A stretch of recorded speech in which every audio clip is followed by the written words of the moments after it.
네, 매주 화요일 이 시간에는 특집 인터뷰 초선에게 듣는다가 준비되어 있습니다. 오늘 만나볼 분은 이번 총선에서 관심이 많이 쏠렸던 지역 중에 하나죠. 강서갑 지역 예선에서 금태섭 전 의원을 이기고 당선된 더불어민주당 강선우 당선인입니다. 어서 오세요. 네, 네, 안녕하세요. 네. 반갑습니다.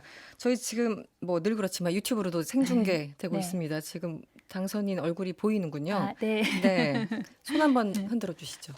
네, 안녕하세요. 이렇게 어색하게. 네. 네. 저 마이크 약간만 가까이 네, 네, 말씀을 네. 좀 네. 해주시면 좋겠습니다. 네. 늦었지만 당선 아유, 축하드리고요. 감사합니다. 네. 네. 어떻게 그 총선 이후에 어떻게 지내셨습니까? 지금까지? 여전히 계속해서 바쁘게, 네. 감사하게도 바쁘게 지내고 있고요. 네.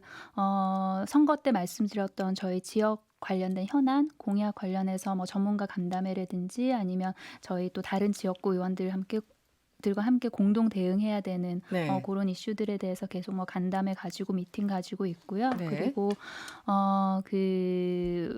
우리 여의도 또 방 꾸리고 네, 그런 거 네. 지금 하고 있고 그렇게 지역 여의도 왔다 갔다 하면서 바쁘게 잘 지내고 그렇군요. 있습니다. 네. 네. 총선으로 잠깐 돌아가 보면 뭐 본선도 본선이지만 네. 이게 금태섭 의원이 있는 이 강서갑 지역이기 때문에 네. 많은 관심이 이런저런 맥락에서 네. 많이 쏠렸던 게 네. 사실입니다. 네. 그래서 예선에서 뭐 깜짝 공천, 깜짝 경선 등등 여러 가지 이제 수식어가 붙었는데 네. 어떠셨어요, 당시에? 네. 관심을 많이 가져주셨던 게 감사하기도 했고요. 네. 근데 동시에 또 그만큼 지켜보시는 눈 그리고 들으시는 귀들이 굉장히 많으시니까 그렇겠죠. 네. 말씀 한마디 들을 때도 행동 하나 할 때도 선택 하나 할 때도 한 번 더 생각하고 두 번 더 생각하고 그랬던 것 같고 그리고 동시에 그렇게 많이 주셨던 관심이 저한테 던져준 숙제는 네. 어쨌든 그 관심이라는 게 큰 에너지고 저한테는 좋은 그런 에너지로 전환이 될 수 있는 그런 힘이라는 건데 네네. 그걸 어떻게 전환할 수 있을까 그 관심을 그래서 저희 강서갑 지역 구민들께서 뭐 지역구 자체 이런 데 주셨던 그런 관심을 더 목소리를 잘 들을 수 있는 그런 소통 공간으로 지금 전환하려는 그런 숙제를 조금 풀고 있거든요. 네네. 그래서 소통할 수 있는 우리 강서갑 구민 여러분들과 직접적으로 온라인으로 소통할 수 있는 그런 플랫폼을 좀 꾸려보자. 그러면 네. 그 관심의 힘을 그대로 이어가기 위해서 그래서 지금 그런 숙제들 좀 풀고 있습니다. 네. 알겠습니다. 8110번님이 우리 동네 강서구 의원이시네요. 제가 뽑았어요. 안녕하세요. 네, 눈썹을 2개 붙여주셨고요. 이호정님, 당선인님 목소리 좋습니다. 연예인급입니다. 예. 이런 환영 문자. 아유, 예, 감사합니다. 그리고 이것도 중요한 질문을 주셨어요. 2131번님, 의원님, 방 배정은 좋은 곳으로 받으셨나요? 좋은 방은 경쟁이 치열하다던데. 네. 경쟁은 잘 모르겠고 그냥 이렇게 배정되는 대로 문자를 받았거든요. 네네. 그래서 저는 738호라고 문자 받았어요. 38호. 738호. 네네. 7층에 가셨군요. 네네네. 그럼 입주가 다 끝났습니까? 아니요. 아직 지금 쓰고 계시는 이제 의원님께서 네. 또 이사를 하셔야 되니까 아직은, 조금 네네. 기다리고 있는 그런 상황입니다. 그리고 네. 이 와중에 6264번님, 네. 금태섭 의원 근황은 어떠신지 강선우 아. 당선인님께 여쭤봐달라는 문자도 예. 함께. 예. 혹시 네. 연락을 네. 그때 이제 경선 끝나고 나서 열심히 잘 하라고 그렇게 격려해 주셨고요. 네. 그리고 며칠 전에 제가 전화 드려보고 문자 남겼는데 이제 연락 기다리고 있는 상황입니다. 기다리고 있는 상황. 네. 알겠습니다. 워낙 화제가 됐던 상황이어서 여쭤봤고요. 네. 제가 이 코너에 오시는 분들께 저희들이 모시는 분들께 항상 공통되게 질문을 드리는 거예요. 왜 네. 정치를 하시려고 하시는지. 네. 특히 이제 강선우 당선인 같은 경우는 미국에서 교수로 활동을 네. 하셨죠. 네. 그리고 한국에 오신 건데 어떤 이유가 가장 큰 동인이었을까요? 저는 많은 분들께서 이렇게 어떤 사적인 영역에서 시작된 열정이 공적인 대로 더 확대가 돼서 정치를 하시는 경우가 많다고 생각을 하거든요. 네. 근데 저 또한 그런 경우고요. 네. 우리 딸이 발달 장애가 있는데 희귀난치성 질환으로 네. 우리 아이 데리고 제가 둘이서 이제 공부하러 미국으로 갔어요. 네네. 근데 미국 사회에서는 제가 황인종이고 에이시언이고 그리고 발달장애 가진 엄마, 딸을 네. 가진 엄마이고 여러 가지 사회 인구학적 변인으로 봤을 때 굉장히 그렇죠. 소수자였어요. 네네. 근데 그 미국 주류 사회 사람들과 함께 공부를 잘 마쳤고 그리고 거기에서 주립대에 또 임용이 됐고 제가 그렇게 한 스텝 한 스텝 밟아갈 수 있었던 그 배경에는 저는 그들이 가지고 있는 교육, 의료, 보육 시스템과 네네. 더불어서 네. 문화적인 측면도 크다고 생각이 들었거든요. 네네. 그래서 제가 경험했던 어떤 그런 시스템이나 아니면 정책이나 음.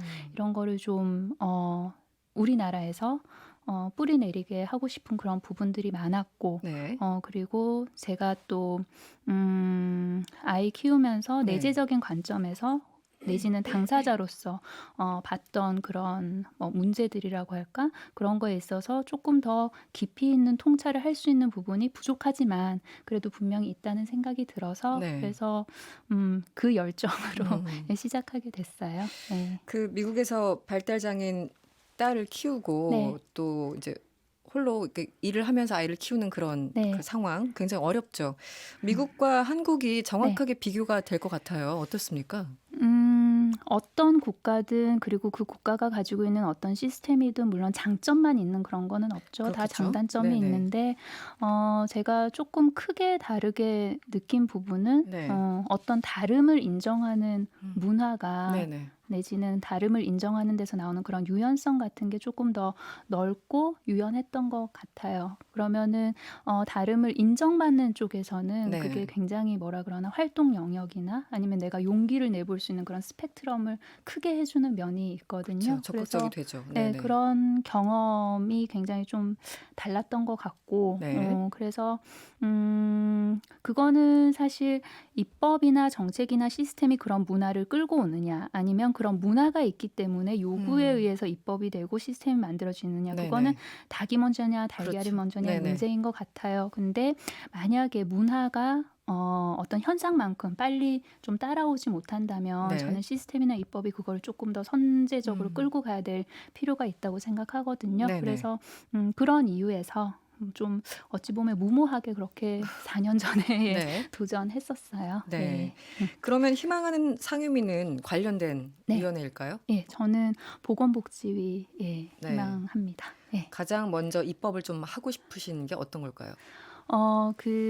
우리 개인도 그렇고요. 우리 사회도 그렇고, 뭔가 큰 그런, 바라는 지점이라고 할까요? 그 추구하는 지점이 발전이나 성장에서 이제는 안전의 문제로 많이 옮겨가고 있다는 네네. 생각이 들고요. 네. 그리고, 가장 소극적인 안전이 저는 보건 문제라고 생각하고, 네. 그거보다 보다 적극적인 안전이 복지 문제라고 생각을 네. 하거든요. 복지라 함은 우리 삶의 예측 가능성을 높여주는 것이고 예측 가능성이 높으면 높을수록 불안이 줄어드는 것이고 네. 그러면 이 불안이 내 삶의 질에서 갉아먹는 부분이 주니까 자연적으로 이제 삶의 질이 높아지는 그런 선순환이라고 생각을 하는데 네. 그래서 소극적인 안전 그런 보건의 측면에서 좀 용기 내서 네. 발의하고 싶은 그런 법안은 플랫폼 기반으로 한 스마트 의료 관련된 그런 법안을 좀 발의를 해보고 싶어요. 네. 지금 한창 뭔가 좀 관심도 많이 받고 있고 집중도 많이 받고 있는데 그 비대면 네네. 의료라는 이름으로 근데 네. 이게 가치도 개념도 그리고 용어 자체도 따라서 이게 좀 많이 정리가 안 된 상황인 것 같거든요. 현재 네네. 상황은. 그러면 이 비대면 의료 내지는 제가 말씀드린 플랫폼 기반으로 한 그런 스마트 의료의 접근을 어느 측면에서 할 것인가. 저는 산업의 측면에서 접근을 하면은 이거는 굉장히 한계가 있다고 생각을 합니다. 네. 그래서 네네.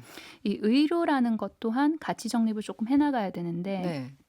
치료, 의료 행위, 수술 행위 그런 게 좀 한 축이 있을 것이고 그리고 우리 의료가 이제 고령 사회 네. 저출산으로 감으로 인해서 뭔가 돌봄의 가치, 그러니까 관리, 네. 진료, 예방 이쪽에 한 축이 있다고 생각을 해요. 네. 그러면은 돌봄, 관리, 진료, 예방 여기는 이제 안전이랑 조금 더 가깝게 네. 묶이는 면이 있고요. 그래서 네. 저는 제가 생각하고 있는 것은 이 안전이 내 생활과 굉장히 밀접해야 되는 것이잖아요. 그 네네. 보건 이슈에 있어서 그래서 지역 사회, 즉 병원으로 나누자면 1차 병원 대상으로 한 그런 의료 전달 체계를 조금 미래지향적으로 바꾸고 네. 그 1차 병원 대상으로 해서 이게 그 나의 그 개인적인 건강 정보가 단지 그 생물학적인 정보뿐만이 아니라 여러 가지 뭐 사회 인구학적인 그런 네. 정보와 함께 해서 통합적으로 좀 관리가 될 수 있도록 그런 플랫폼을 하나 만들어야 된다. 그럴 네. 수밖에 없다. 그럴 수밖에 없는 시기에 우리가 와 있다고 생각을 해서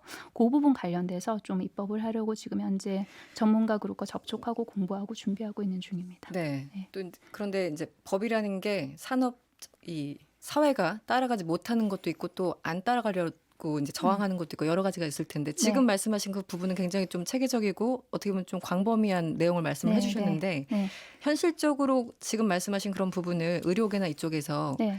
어, 많이 얘기를 하고 있는 겁니까?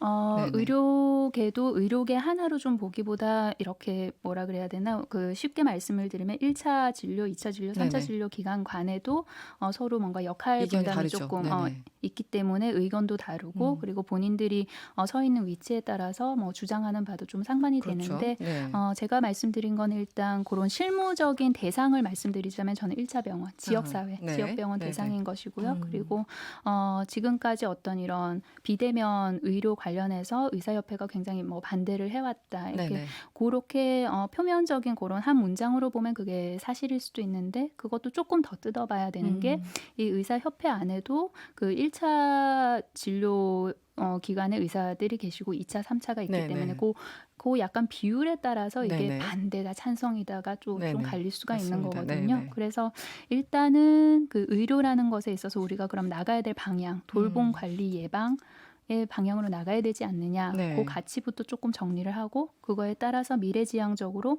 각 의료기관이 해야 되는 역할 그리고 전달 체계들을 조금 더 체계적으로 잡아야 될 것이고요. 그리고 우리가 통합 관리, 통합 돌봄의 관점으로 갈 수밖에 없다면 그러면 이거를 좀 아우를 수 있는 그런 플랫폼이 필요하다. 그래서 저는 이게 좀 논란도 될 것이고요. 네. 그리고 충분히 이제 공론의 장에서 네. 논의를 많이 거쳐야지 되는 문제이긴 한데 제가 조금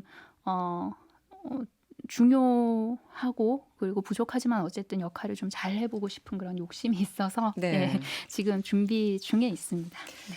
그 이제 법안을 발의하는 것부터 동의를 얻는 것까지 굉장히 지난한 이제 네. 그 절차가 필요하고 특히 당내에서 어떤 설득 같은 게 필요할 텐데 지금 네. 말씀하신 그런 부분과 네. 민주당이 기본적으로 갖고 있는 이제 의료 산업에 대한 그 시각들 네네. 있지 않습니까? 네. 뭐 의료 민영화 문제나 네네. 등등 네. 그거와 충돌하는 부분은 혹시 없는지요? 네. 이게 산업의 관점으로 보면 분명히 컨플릭하는 부분도 있고 강하게 부딪히는 부분도 네네. 있는데 아까 제가 말씀을 드렸다시피 이 의료라는 거에 뭔가 좀 역할이나 가치 정립을 나눌 필요가 있다. 네네. 그러니까 산업의 측면으로 접근을 하자면 의료 행위나 치료 행위의 그런 측면이 더 강할 것이고요. 그렇다면 우리 의료가 거기에서 멈출 것인가? 의료의 역할이 그러니까 기술 발전, 과학 발전과 함께 가는 그 영역에만 머무를 것인가? 네네. 저는 그거보다 훨씬 더 큰 그리고 지속 가능한 그리고 삶의 질을 높여줄 수 있는 그런 역할로 한 단계 더 업그레이드 돼야 된다고 생각을 하거든요. 네. 그렇다면 그게 뭘까? 네. 의료에 있어서 그게 뭘까? 저는 결국은 그게 돌봄이 될 것이고 통합적인 관리가 될 것이라고 생각을 합니다. 네. 그래서 이게 지역 사회와 연계가 된다면 네. 전생의 주기에 따른 건강 관리 최소한의 안전이죠. 네. 보건 이슈니까 건강 관리가 되기 때문에 그거의 토대를 만들어줄 수 있는 그런 플랫폼이 분명히 필요하다고 생각을 합니다. 알겠습니다. 그 1호 법안을 제가 여쭤봤는데 네. 너무 길어져가지고 다른 질문을 못했네요, 제가. 당내 현안을 좀 여쭤봐야 되겠죠? 민주당 원내 부대표를 맡으셨어요. 네, 맞습니다. 예. 굉장히 중요한 자리인데 최근 가장 논란은 아시겠지만 윤미향 당선인 뭐 논란 혹은 의혹 등입니다. 예. 어떻습니까? 그 당선 그 의견은? 일단 이런 뭐 논란 그리고 문제가 되고 있는 것 자체가 굉장히 안타깝고 송구스러운 일이죠. 네네. 근데 조금 나눠서 봐야 될 것 같아요. 지금 현재 이제 윤미향 당선인을 둘러싼 어떤 의혹이나 그런 사실관계는 그게 뭐 주장이나 가치의 대립이 아니기 때문에 말 그대로 어떤 사실관계이기 때문에 그거는 밝혀지는 데까지 저는 그렇게 긴 시간은 걸리지 않을 거라고 생각을 해요. 그래서 네. 그거는 그거대로 가야 되는 것이고요. 근데 이게 뭔가 좀 바운더리를 넘어서서 그 정의기억연대의 어떤 활동이나 추구하는 가치나 이런 것까지 연결돼서 해서 뭔가 좀 비판의 대상이 돼서는 안 네. 된다고 생각을 하거든요. 네. 그래서 그거는 좀 나눠서 봐야 된다고 생각을 하고요. 그리고 지금 현재 언론도 어마어마한 에너지를 쏟고 있는 것이고요. 네. 이 문제에 대해서 이 네. 문제가 물론 굉장히 복합적인 거긴 하지만 그리고 뭐 정치권도 그렇고요. 그리고 우리 사회도 많은 에너지를 쏟고 있는데 그렇다면 이 쏟아진 많은 에너지를 가지고 우리가 궁극적으로 어디로 갈 것인가에 네네. 대한 고민은 정말 머리를 맞대고 좀 해야 된다. 단지 지금 뭐 언론 보도도 그렇고 수많은 네. 에너지가 어떤 사실관계를 밝혀내는 데만 쏟자는 건 분명히 아닌 것이잖아요.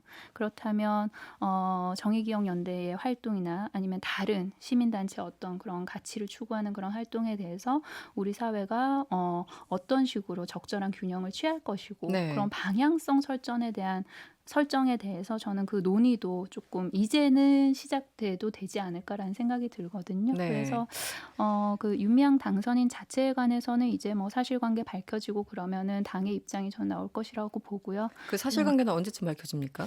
글쎄요, 그거는 네. 뭐 검찰 측으로 많이 넘어갔기 검찰 때문에. 쪽으로도 네. 넘어갔고 그리고 뭐 정부 각 부처에서도 저는 뭐 자체적으로 이렇게 조금 들여다보고 있을 거라고 생각을 하고 그리고 윤미향 당선인 또 본인이 이야기할 수 있는 소명할 수 있는 사실관계도 있을 거라고 생각을 하거든요. 네. 그래서 길어지면 안 되겠죠. 어쨌든 에너지를 그렇죠. 쏟고 있는 일이니까. 네. 일일이 의혹 하나하나 나올 때마다 대응하는 것도 안 좋은 방식이지만 또 침묵으로 일관만 하는 것도 좋지 않은 방식이어서 윤미향 당선인이 검찰 뭐 수사와는 별개로 본인의 입장을 좀 드러내야 될 텐데 그 시기도 굉장히 좀 중요해 보입니다. 어떻게 보십니까? 예, 뭐 언제쯤? 네. 저는 조만간 좀 구체적으로 입장이 나오지 않을까 기대하고 있습니다. 예. 기대를 하신다. 네, 음, 알겠습니다. 음. 지금 민주당과 통합당 원내대표들이 만나서 원구성 협의를 하고 네. 있지 않습니까? 어떤 상황일까요? 네, 삽바 싸움이 뭐 치열할 텐데. 가장 관심 많이 가지시고 있는 게 저는 법사인 그렇죠. 것 같아요. 네네. 그래서 이게 13대에서 16대까지는 제1당이 법사위원장을 했었고요. 그다음에 17대부터 여든 야든 상관없이 네네. 이제 제2당이 그 위원장을 가졌던 건데 그 목적이 제1당이 뭔가 아무런 견제 없이 이렇게 브레이크 못 밟은 채로 쭉 직진해버릴까 봐 네네. 그렇게 이제 견제 견제하는. 역할을 네. 했던 건데 근데 그게 조금 이렇게 시간이 흘러오면서 좀 부정적으로 이용이 됐던 측면이 큰 것 같아요. 그래서 뭔가 명분을 가지고 이제 법사위에서 명분을 가지고 쟁점이 있는 법안, 심지어는 무쟁점 법안까지도 네네. 거기에 이제 계속 계류돼 가지고 처리를 못하게 됐던 측면이 있는 것 같거든요. 근데 이번 총선에 우리 유권자 여러분들께서 그리고 국민 여러분들께서 보여주신 명령은 쭉쭉쭉 일 좀 하라는 거거든요. 네네네. 그러면 저는 민주당이 법사위원장을 가져오든지 네. 아니면은 법사위의 어떤 할 수 있는 역할의 범위 그런 거에 대한 설정이 새롭게 돼야 된다고 생각을 기능 일부를 예, 좀 그러니까 해야 된다고 해체해서. 생각을 네네. 합니다. 예. 가능할까요? 예, 네. 저는 가능할 거라고 봅니다. 가능하리라 네, 보십니까? 네. 알겠습니다. 그 상임위 결정은 언제 나시는 거죠? 잘 모르겠어요. 지금 1순위, 2순위에서 이제 신청만 하고 사실 네네, 원내에서 맞아요. 결정을 하는 건데 예, 아직은 예. 아직까지는 들은 바는 없습니다. 그렇군요. 네. 알겠습니다. 지금 4년 동안 이제 저희 프로그램과도 계속 만나셔야 될 텐데 좀 포부를 말씀해 주시면 어떻습니까? 네. 저는 국회의 입법 권한을 가지고 있는 국회의원들이 내놓는 어떤 법안이나 아니면 정책이나 이런 게 결국 우리 사회에서 뿌리 내려서 숨쉬려면 두 가지 측면에서 지지를 받아야 된다고 생각을 합니다. 하나는 이제 따뜻한 지지, 그러니까 정서적인 공감했구나 그런 가슴에서 우러나오는 그런 지지. 그다음에 네. 나머지 하나는 이게 정말로 현장의 목소리를 듣고 갈등을 충분히 조율을 했고 여러 네. 가지를 다 둘러봤구나. 똑똑한 그런 네. 일이구나라는 그런 두 가지 지지가 나와야지 어쨌든 법안도 그렇고 정책도 그렇고 살아 숨쉴 수 있을 것 같은데 네. 그래서 그 따뜻하기도 하고 똑똑하기도 한 사람이구나라는 네. 평가를 받고 싶은 큰 욕심. 굉장히 이상적인 네. 하지만 누구나 하고 싶어하는 네. 네.